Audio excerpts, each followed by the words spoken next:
Hello दोस्तों, good morning. तो आज मैं आपको बताऊंगा श्रीखंड यात्रा के बारे में पूरी इन्फॉर्मेशन।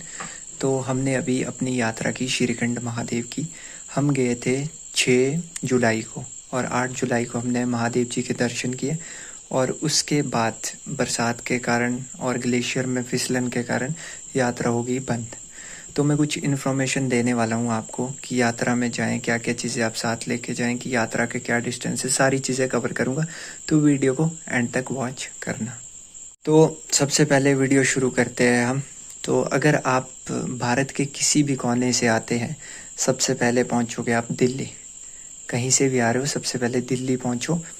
दिल्ली के बाद आप डायरेक्ट बाई बस या बाई फ्लाइट भी शिमला आ सकते हो, बट जो सबसे अच्छा वे है वो है बाई बस आओ। 7 से 8 घंटों में आप शिमला पहुंच जाओगे। और जो बस का किराया है उसमें ऑर्डिनरी बस आती है, सेमी डिलक्स आती है, वॉल्वो। ऑर्डिनरी बस आपको 550 के करीब किराया लेगी शिमला तक का, और जो सेमी डिलक्स है वो 750 और वॉल्वो 1100 के करीब शिमला पहुंच जाएगी। शिमला पहुंचोगे तो शिमला के बाद आपको बस लेनी है रामपुर बुशहर के लिए, जो शिमला डिस्ट्रिक्ट में ही आता है, रामपुर बुशहर। शिमला से जब आप बस लोगे रामपुर बुशहर के लिए, तो आप ISBT टूटी कंडी शिमला से बस लोगे। और जहाँ से शिमला से जो रामपुर की डिस्टेंस है वो है 125 किलोमीटर, और जिसका फेयर आपको पड़ेगा 300 रुपये। 300 रुपये आपको वहाँ से किराया लगेगा। और आपको वहाँ से बस हर आधे घंटे बाद मिल जाएगी। गवर्नमेंट बसें भी मिल जाएगी, प्राइवेट बसें भी मिल जाएगी। तो इसी तरह आप पहुँचते हैं रामपुर बुशहर। रामपुर बुशहर पहुंचने के बाद वहाँ पे बस स्टैंड में जब उतरोगे तो वहाँ पे आपको, अगर आप कुछ खाना पीना चाहते हो तो वो सारी चीज़ें मिल जाएगी। और वहाँ से आपको फिर जाओ गांव के लिए लेनी है बस। जाओ गांव जो पड़ता है आपका हिमाचल प्रदेश की कुल्लू डिस्ट्रिक्ट में। तो वहाँ से जो जाओ है वो है 50 किलोमीटर, जहाँ से होती है श्रीखंड महादेव की यात्रा स्टार्ट। पर आपको डायरेक्ट जाओ नहीं जाना है, पहले आपको निरमंड से पीछे 10 किलोमीटर पीछे पड़ता है देवढाक। वहाँ पे आपको रुकना है। देवढाक में आपको दर्शन करने हैं महादेव जी के। वहाँ पे कहा जाता है कि अगर आप वहाँ दर्शन करते हो तो आपकी यात्रा सफल मानी जाती है और आपकी यात्रा सफल भी होगी। तो देवढाक है निरमंड से 15 किलोमीटर पीछे। 15 किलोमीटर पीछे आप रुकोगे। रोड के साथ ही आपको कम से कम 700-800 मीटर नीचे जाना है। देवढाक पहुंचोगे, वहां दर्शन करो। अगर वहां आप रुकना चाहते हो वहां रुक भी सकते हो। खाने पीने की चीज़ें भी है, लंगर लगता है, सोने के लिए भी वहां पे रेस्ट कर सकते हो होता है। लंगर आपको तभी मिलेगा जब श्रीखंड महादेव की यात्रा खुलती है जुलाई मंथ में। हर साल 5 से कई बार 6 से खुलती है। तो ये यात्रा आपकी खुलती है 15 से 20 दिनों के लिए। तो ये जुलाई मंथ में ही यात्रा खुलती है।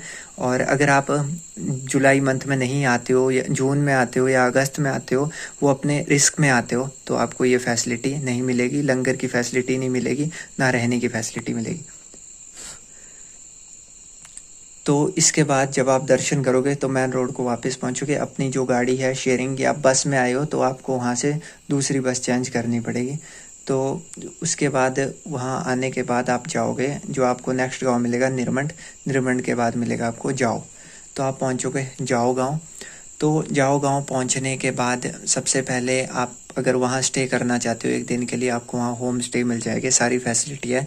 वहाँ जब यात्रा खुली होती है तो आपको बहुत सारे लंगर मिल जाएंगे। आप वहाँ लंगर कर सकते हो। अगर रात को रहना चाहते हो रह सकते हो, बट अगर आप वहाँ पे स्टे नहीं करना चाहते हो तो वहाँ से आप आगे निकल सकते हो।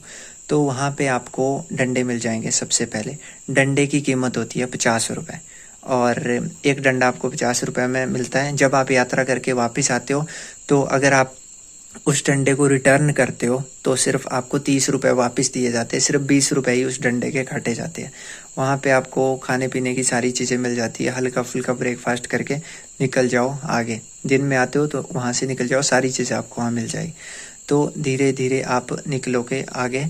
तो वहाँ से है आपका जाओ से सिंघाड़ 3 किलोमीटर। तो आपको जाना है, पहला डेस्टिनेशन आपने कवर करना है। उतनी चढ़ाई नहीं है, हल्का हल्का है, सीधा सीधा है। थोड़ी बहुत चढ़ाई मिलेगी आपको। पहुंचोगे सिंघाड़। सिंघाड़ पे आपको एक भोलेनाथ जी की बड़ी मूर्ति मिलेगी, वहां आप दर्शन करो। अगर आप कुछ भी महादेव जी को चढ़ाना चाहते हो, जो ऊपर पैसे चढ़ाते हैं ना लोग, उसी को आप यहीं दान पात्र में चढ़ा लो।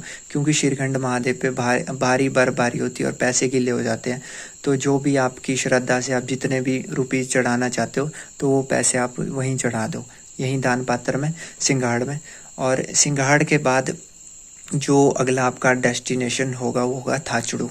थाचड़ू जो कि 12 किलोमीटर है, खड़ी चढ़ाई है। तो उसके बीच में मिलेगा आपको दराटी नाला। दराटी नाला मिलेगा और उसके साथ ही मिलेगा आपको दराटी टॉप। वो उसी के बीच में आता है, थाचड़ू की चढ़ाई के बीच में। वो 12 किलोमीटर का ऊपर का ट्रैक है, सिंघाड़ से लेकर थाचड़ू। उसमें जो 2 चीज़ें मैंने आपको बताई ये मिल जाएगी। थाचड़ू पहुंचोगे तो थाचड़ू में आपको नाइट स्टे मिल जाएगा, लंगर मिल जाएंगे। नाइट स्टे का है आपको वहाँ पे टेंट लगे होते हैं, शेयरिंग में लगे होते हैं, पर्सनल टेंट भी लगे होते हैं। अगर आप अपना पर्सनल ले जाना चाहते हो तो वो भी लगा सकते हो। तो वहाँ शेयरिंग पे जो रेंट पे आपको टेंट मिलेगा, पर पर्सन आपको वहाँ पे 300, 350, 400, बस 400 तक चलता है, 400 से ज़्यादा नहीं मिलेगा। उसमें आपको अगर आप नाइट स्टे करते हो तो आपको 2 कंबल दिए जाएंगे, एक नीचे के लिए मैट होगी और खाने के लिए आपको फैसिलिटी मिलेगी। उसमें आपको चाय भी मिल जाएगी। पर मैं यही बोलता हूँ कि भाई जब भी आप जाओगे सीज़न में, सबसे पहले गर्म कपड़े ले जाना, 2-2 जोड़ी कपड़ों की ले जाना। क्योंकि जब हम गए तो भाई बारिश बहुत ज़्यादा हो रही थी। और बरसाती ले जाना, जूते ले जाना, जराबे 2 जोड़ी लेके जाना और अपने साथ, ताकि अगर आप जिस भी टेंट में स्टे करो सबसे पहले देख लेना कि वहाँ पे आग जली है। जहाँ आग जली है नाइट स्टे वहीं करना। अगर कपड़े गीले हो तो वहाँ आप सुखा सकते हो। थाचड़ू में आपने स्टे कर दिया फर्स्ट डे का, इतना ही ट्रैक होगा आपका। पहले दिन आप थाचड़ू जाओगे जाहू से। अगर आप शाम के 12 बजे निकलते हो दिन में तो आप थाचड़ू पहुँचते हो शाम के लिए। थाचड़ू पहुँचे, आपने वहाँ स्टे किया, सारी चीज़ें आपको मिल जाएगी। टेंट मिल जाएगा। पर्सनल टेंट लेना चाहते हो तो 600 के करीब आपको पर्सनल टेंट मिल जाएगा, जिसमें 4 पर्सन आ जाते हैं आराम से। और थाचड़ू में स्टे करने के बाद रात में सारी फैसिलिटी आपको मिल जाएगी, कोई भी टेंशन नहीं होगी। फिर आप वहाँ से सुबह निकलोगे आप वहाँ से 6 बजे 7 बजे, वो आप पे डिपेंड करता है। वहाँ से आपको निकलना है, जो नेक्स्ट डेस्टिनेशन है वहाँ से 3 किलोमीटर, वो है काली टॉप।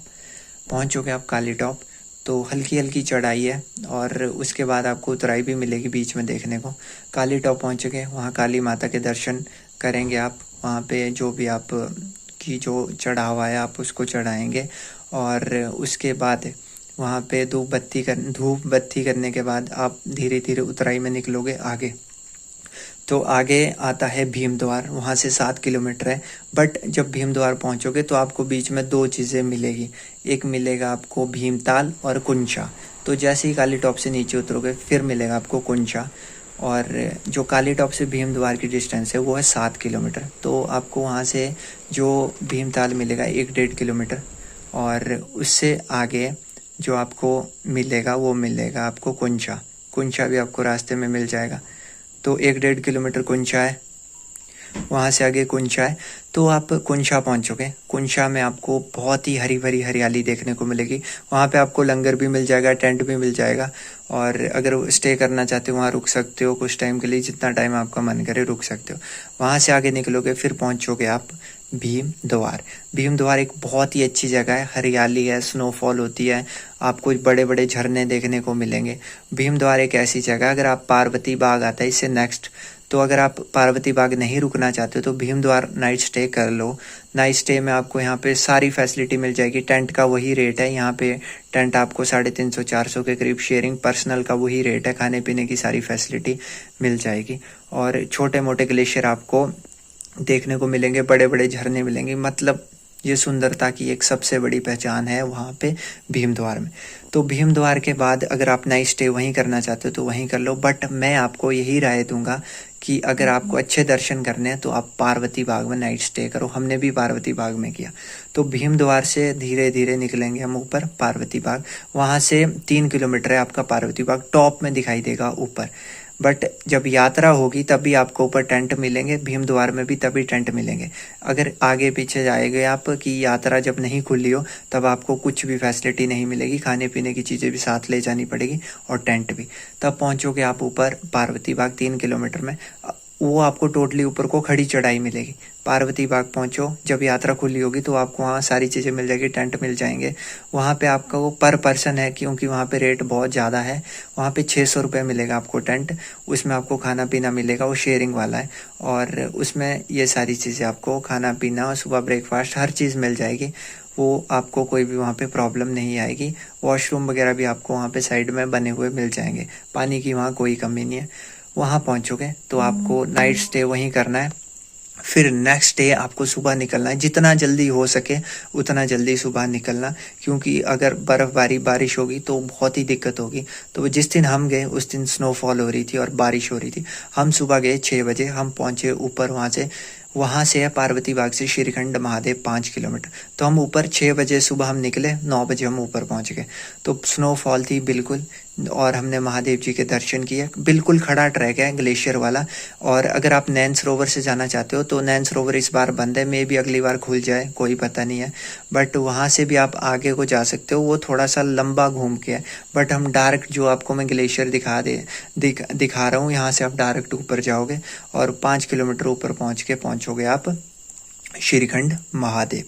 और वहाँ पे आप दर्शन करो, पूजा करो, जो जो आपकी मन्नत है वो पूरी करो, और वहाँ से दर्शन करके वापस आप पहुँचोगे पार्वती बाग। तो ऊपर जाना तो इजीली बंदा बर्फ़ में चढ़ जाता है, बट नीचे जाने के लिए बहुत ही रिस्की होता है। तो इसीलिए आप शूज़ अच्छे लेके आएँ बर्फ़ वाले। साथ में अगर डंडा हो तो डंडा तो ज़रूरी लेके जाएं।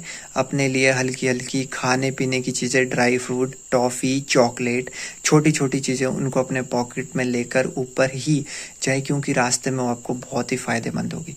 और जिसको ऑक्सीजन की प्रॉब्लम है वो अपने साथ कपूर जो ज़रूर लेके आएँ, क्योंकि कपूर आपको जब आप स्नोफॉल में चढ़ोगे तो सांस के लिए बहुत ही ज़्यादा हेल्प करेगा। उससे आपको सांस इतनी जल्दी नहीं फूलेगी। अगर आपकी सांस भी फूल रही है ना, तो आप थोड़ा रुको, डंडे के सहारे खड़े हो जाओ, थोड़ा सा कपूर सूंघो और आगे चलो। पानी की बोतल एक साथ रखना, बाकी अपने बैग आप पार्वती बाग में ही छोड़ देना। हल्का सा सामान जो भी आपके पास पूजा का सामान है उसको लेके जाना ऊपर, और कुछ नहीं ले जाना। और कपड़े अच्छे पहन लेना, शूज़ पहनना, और क्योंकि ठंड होती है बहुत ज़्यादा। हमारे साथ भी कुछ लोग आगे पीछे चल रहे थे तो उन्होंने लाइट कपड़े पहने थे, तो उनको बहुत ही ज़्यादा प्रॉब्लम हुई ठंड के कारण।